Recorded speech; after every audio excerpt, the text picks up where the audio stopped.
Hello everyone, my name is Boulevard, and this is Tournament Tactician, the premier tournament tier list for Legends of Runeterra, the last one before we get into our seasonal patch for the Awakening expansion. Now, I wanted to start off this video by showing you the card updates that are coming in patch 3.16. I'm not going to talk about these at all. I'll have videos on that next week, a patch rundown, all that kind of good stuff, but I did want to show you the direction that the meta is headed in, and just kind of keep all of these things in mind when you look at the tier list so that you have a good idea of what's going to stay where it is, what's going to shift around, things of that nature. So when the Awakening expansion released, I talked a lot about how the gap between the ladder and the tournament meta was really shrinking and kind of narrowing down. It's definitely widened a lot more over the last couple of weeks, but it's not really because it's just a direction that we're headed in. It's not like, yes, finally, the paths are diverging again. Whether you see that as a good thing or a bad thing, it doesn't really matter. The point is, it's really just kind of Ionia that's doing it. Ionia, historically, always much better in tournament than it is on ladder, and Ezreal, Kennen, and TF Nami, even Akshan Lee Sin, or even Victor Lee Sin, just continuing to shine in tournament while their ladder win rate leaves a little bit to be desired. And we've once again sort of found ourselves in the position where the best ladder deck is okay in tournament.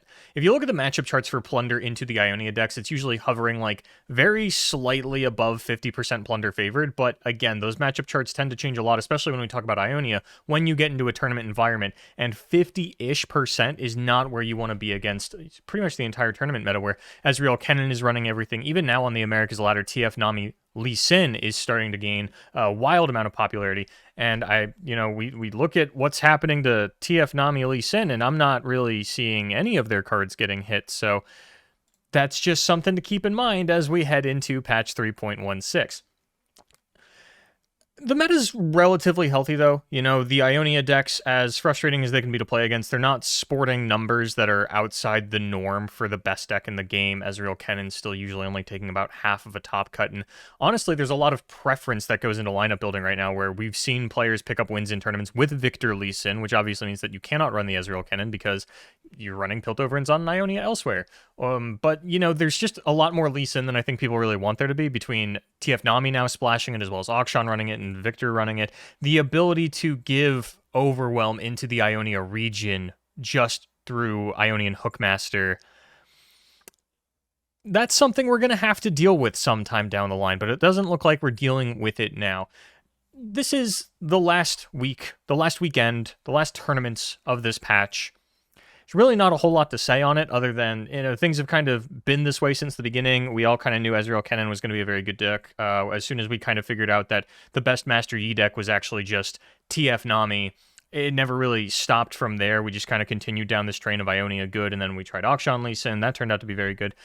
We've gotten a few cool new decks over the course of the meta, like, Heimer Nora, but for the most part, a lot of the things that were very strong at the beginning of the meta are starting to tone themselves down. Nasus is just kind of struggling both on ladder and in tournament. Shadow Isle as a whole really not continuing to swing as hard as it did coming out of the gate, and that is just sort of Ionia does pretty well into Shadow Isle, because when you go to Atrocity, and I have you go to Atrocity and I have like my Deny for You or my Homecoming or all these different things, just Shadow Isle finishers are more expensive than Ionia ones, and therefore bounce spells usually tend to be pretty effective against these Shadow Isleists, and that's why Ionia just kind of sits alone on top of the meta in the tournament sphere. The reason that it's not completely taking over, the reason that everything is within the metrics that we expect of a best deck, taking about half of a top cut, is just because the decks are relatively inconsistent. Ionia, as far as I can remember, is the region that is the absolute most reliant on drawing its champions. And that's part of the reason that there's a big difference between the tournament and the ladder sphere for it. On ladder, you just want to jam in a bunch of games. You want to get the highest effort value, highest win percentage to number of games played. In tournament, you can slow things down a little bit. And that's where players who know how to win without drawing their champions, or how to effectively stall out and use their resources, not for the perfect game-winning moment, but to not lose until they find a way back into the game, is really why we see Ionia always do much better in tournament than in ladder. Ezreal Kennen, try playing this deck without drawing your Ezreal or your Kennen. It's like, this deck kind of sucks unless you can get down Kennen into God Willow Seedling pretty early on. And the good players are the ones that make the deck function when you don't have that play sort of handed to you in your opening hand. Nami decks, very similar, and now that you compound Ionia on top of the complexity of Nami, is no surprised that the best players in the world are flocking to this deck. And then Pirates is just a little bit too strong, and we saw that in the upcoming balance patch. They're hitting Decimate and Riptide Sermon. So what the meta has kind of devolved into on all fronts is like you have Ionia decks, which are just kind of a cut above everything else because they do very well against Shadow Isle decks. Shadow Isle decks are kind of doing a very good job of keeping everything else down while also still having game against the Ionia decks because you don't draw your homecomings every game, or you bounce my Viego or my Nasus or something, but then you don't have a follow-up threat, so I just replay it, and it's like, yeah, you got, you got stalled out for a turn, but they didn't top deck what they needed, and you can continue to go. And then sort of the rest of the meta is just Riptide Sermon, Eye of Nagakoboros decks. It just kind of is what it is, but we're moving into a new era. We'll see where this sort of takes us because the hate spike decks have really started to fall off in tournament, like Red Gwen, Nasus, Heimer Nora. These decks are not putting up the numbers and the consistency that you really want them to. It almost feels like we're moving back into a Demacia-centric meta on the back end just because it does very well into Ionia typically. These other low-to-the-ground decks that don't really care about getting homecoming, that's what players are looking for when they're building out new archetypes. That's why Lulu Poppy suddenly had a resurgence. It's like, what are you going to homecoming? My Poppy? That's fine. It's mana neutral. You lose a blocker. It's just kind of where we went, and things stagnated out pretty hard pretty early on, I feel like, and I'd come up here every week, and yeah, maybe the tier list seems a little uninspired because we're not on the seasonal patch, not a whole lot is changing.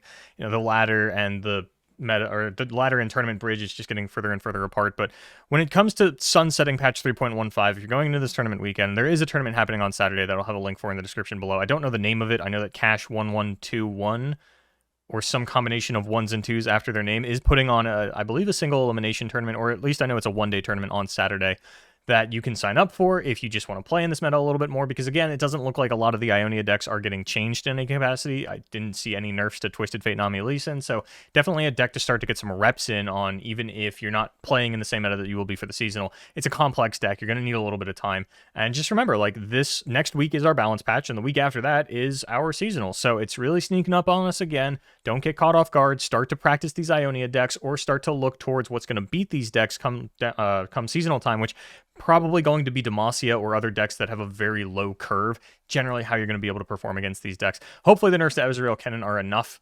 but it is looking like it is going to be an Ionia-dominated seasonal, and depending on how harsh this Riptide Sermon nerf is, it might not be enough. We still might just see a bunch of Riptide Sermon Eye of Nagakoboros decks, but again, that is something I will get into next week. For now, this is the tier list. It is what it is. This is kind of where the meta ends, and I hope you had fun. I hope you have a little bit of fun with it still if you decide to play in a tournament this weekend, and I hope you like Ionia going forward. That is going to do it for me. Thank you so much for watching. I've been Boulevard, and I will see you next time. As always, good luck in your tournaments.